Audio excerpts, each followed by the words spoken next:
introduce to you another American dream story. She is a history maker, the first Latina elected statewide office in Texas, and the first Latina to serve on the Supreme Court of Texas. She has made it into our children's textbooks and has received dozens of awards for her service on the bench and in the community. She is a high vote getter at the ballot box. In 2016, she set what then were record highs in the primary and general elections. She is the state's highest Latina vote getter of all times. She has devoted to improve the lives of the Texans she serves and has brought strong leadership. She might not know this, but she's also an inspiration to me and why I am running for Congress. Please help me welcome Justice Eva Guzman.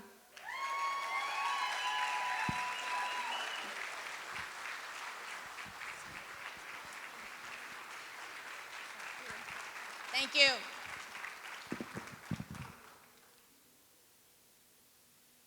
I'm honored to join you tonight.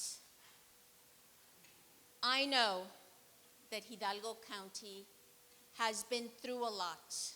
I know that you have been deeply affected by the COVID-19 pandemic. So it is so gratifying to see all of you here tonight, coming together as a community, coming together on the other side of the pandemic. I was in court this morning, and we had the Amazon case argue, big case. But after I finished with court, I got on the road, and I had my own favorite first responder with me, though. My husband, retired Houston police officer, Tony Guzman. Thank you, Tony, for driving me. And you heard the governor talk about this today, but I want to mention it too. And I'm really excited to be in this room with about 400 of you. You truly represent a microcosm of the future of the Republican Party. It's right here in Hidalgo County.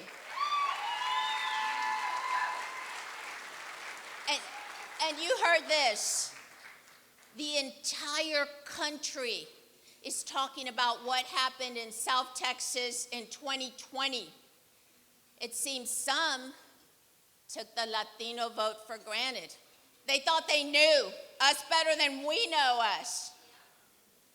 But you, Hidalgo County, you're strong, you're bold, you're independent, and you were led by patriots like the tireless and extraordinary Adrian Peña Garza. Let's give it up for Adrian.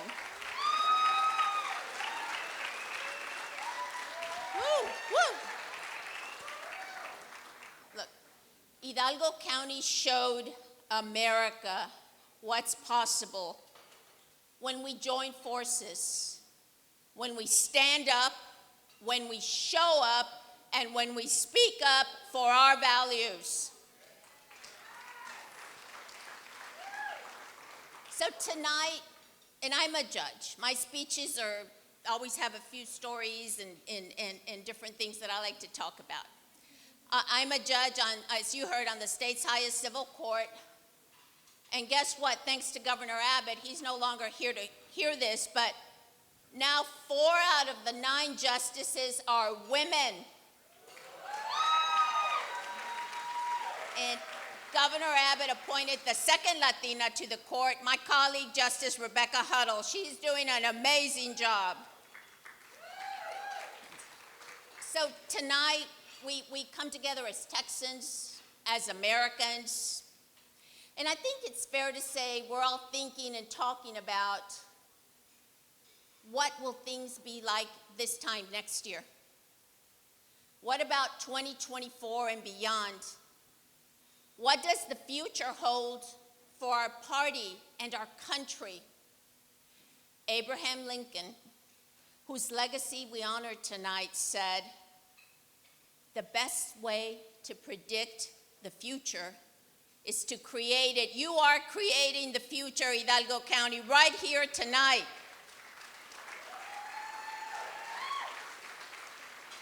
But friends, if I may call you that, because so many in this room are my friends, this is not my first trip to Hidalgo County. Supreme Court of Texas has heard its cases in Hidalgo County, and I work a lot on behalf of access to justice, and that's thinking about our neighbors who don't have the economic resources to access the court system. Part of my job is to make sure that every Texan has access to the courts. Texas Rio Grande Legal Aid, serving our communities. That is what I work with very, very closely. But I want to talk about these sharp divisions. They exist, even within our own party, and we know with folks on the other side. And what they've done, if they've really strained the bonds of what unites us as Americans. These days, there doesn't seem to be a lot of coming together to solve problems, to build bridges, or to heal wounds. It seems some leaders can't even acknowledge there's a crisis. When there's a crisis, we have a crisis on the southern border, folks.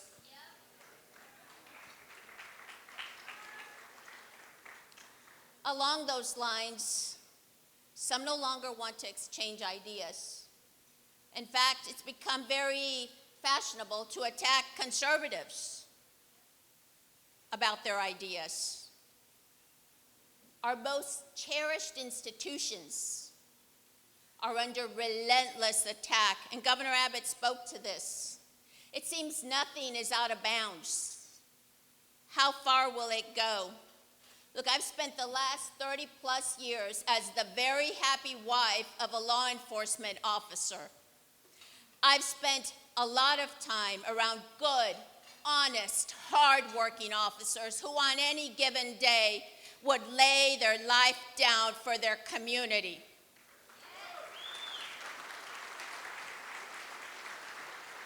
But what we've seen are these unprecedented attacks on law enforcement. I'm proud of our men and women in law enforcement. If you are in law enforcement, if you have a family member who's in law enforcement, would you rise so we can honor you tonight? You are our real heroes. Would you please rise? Tony Guzman, you're the first one. Woo! Thank you. Thank you for your service. You're our heroes. Look, I want to talk very briefly about another issue. You know, the legal system is also under attack. You keep hearing systemic this and systemic that. We know that. But let me tell you something about the American legal system. And that's that it's hardwired for fairness and equal treatment. No other legal system in the world has the checks and balances that our legal system does. Under a rule of law system, and that's what this is all about. It's about the rule of law. That's why we stand strong for our ideals. Every person, every entity, every institution must answer to the laws. No one's above the law. John Adams was the second president of the United States. He was a champion of rule of law, and I bring this up because if you have a lawyer these days who's representing a conservative, they become the subjects of vicious and vile attacks. This is nothing new. John Adams, our second president, was one of the most revered lawyers of his day. But back then, there was only one person who would step forward to defend the British soldiers. Only one, in the Boston Massacre. I know you remember that from reading history. When he did, though, when John Adams took on their defense, he incurred the wrath of the entire community. But he did it because he stood up for what was right, for the rule of law. He showed up, he stood up, and he spoke up. The world saw that in the American system of justice, the law applies to the popular and unpopular alike. We're a nation of laws, not of men. So recognizing what we have and the lens that we'll go to protect it is what unites us. It's what empowers us as a nation of free people. We share core values, you know we do. We may not agree on everything, but there are core values that we do agree on. And they transcend race, ethnicity, culture, creed. Yo soy mexicana. My parents were born en un pueblito muy cerca de Monterrey, Gualahuises, Nuevo León. Raise your hand if you've ever heard of it. Yeah, we got a few. Woo. But so some call me an unlikely Republican. Maybe some of you are unlikely Republicans too. I'm a big city Latina. I live in Houston. I came from very humble beginnings. I grew up in Houston's East End, the middle of 7 children. My parents had grade school educations, 3rd grade. My father was a welder. My mother managed our busy household, stretched every penny, and worked in factories and cleaning crews. My siblings and I, 6 of the 7, walked the halls of the University of Houston to earn our degrees.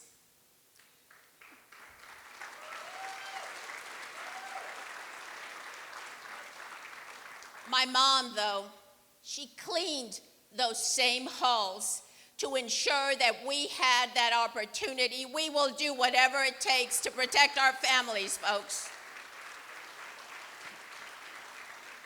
But my story of perseverance, of hard work, of opportunity is one that's shared by many of you here today. We heard some of the stories just earlier. Mayra Flores, who picked cotton at age 13 with her family. She was motivated by her desire to contribute, but also that same circumstance, knowing what it's like to go to bed hungry, knowing what it's like to have people look down on you because of what you do for a living. That's the same circumstance that motivated Mayra to pursue the American dream. She graduated from college and she's running for Congress. Mayra.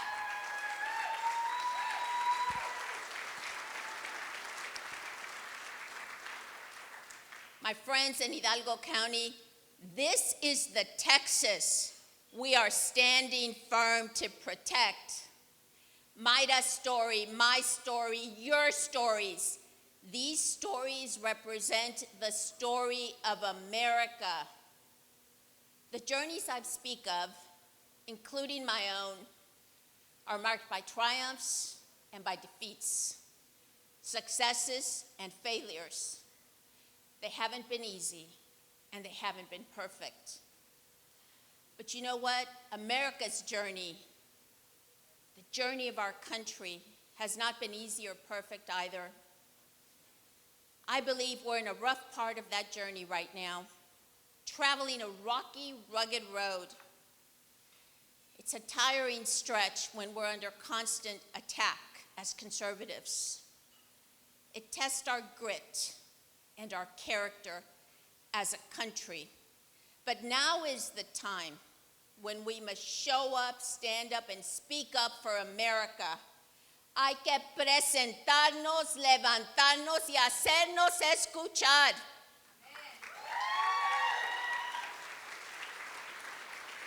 And if you don't speak Spanish, that means show up, stand up, and speak up for America and for our conservative values. And what does it mean? I'm going to wrap it up with this, but what does it mean to show up? What does that mean? It means to show up with your family, to show up with your friends and your neighbors, the unlikely Republicans all around us, to stand up for those values and that vision. You know, you never have to wonder what the judge thinks about any issue, because I'm going to tell you what I think. I stand up for the Constitution of the United States of America. and the rights it guarantees us. If it's legal, if it's lawful, if it's in the Constitution, I support it. So don't sit there and wonder what I'm really like. I'm a constitutional conservative. So I'm going to talk very little about my family, but my father was not educated, but very wise. We went to to church in Houston's East End. And one thing that the pastor always talked about was serving two masters. You can't serve two masters. And that's what we're seeing in some of our government. Some believe they can claim they respect the rule of law, but mock it at the same time. Some believe they can abandon the core values and yet insist they're working for us. Some proclaim to tell the truth, but they deceive us with their lies. Friends, the test of character, you want to know a person, doesn't lie in what they tell you. It lies in what they do, in their actions. Just like that's right. It's just like my father said, dime con quién andas y te diré quién eres. Tell me who you run around with and I will tell you who you are, because that reflects your actions. So let's show up for the battle of ideas. Let's stand up for our values, and let's speak up the truth. What does freedom mean to you? What type of freedom do you want for yourself, for your children, for your children's children? Is it freedom to speak without fear of being silenced? How many times have you held back because you know they're coming after you? Is it freedom to worship? Freedom to pursue economic opportunities, the opportunities we've been talking about here today? Freedom to raise and instruct our own children without the government telling us how to raise our children?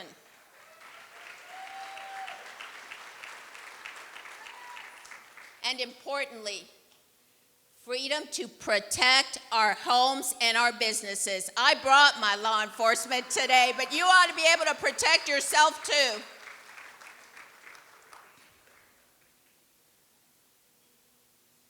Can you say it with me one time? Show up. Stand up. And speak up for freedom. Thank you. Yes. Yes. So I'm going to close where I started. Abraham Lincoln's words. The best way to predict your future is to create it. And the time to begin is now. Thank you, thank you, thank you. I'm humbled, I'm honored, I'm thrilled, I'm delighted to be here with you and to get to know you. May God bless you and may God bless the great state of Texas. Thank you. Thank you. Thank you very much. You all are amazing. Thank you, thank you, thank you. Thank you. Commissioner, good to see you. Thank you.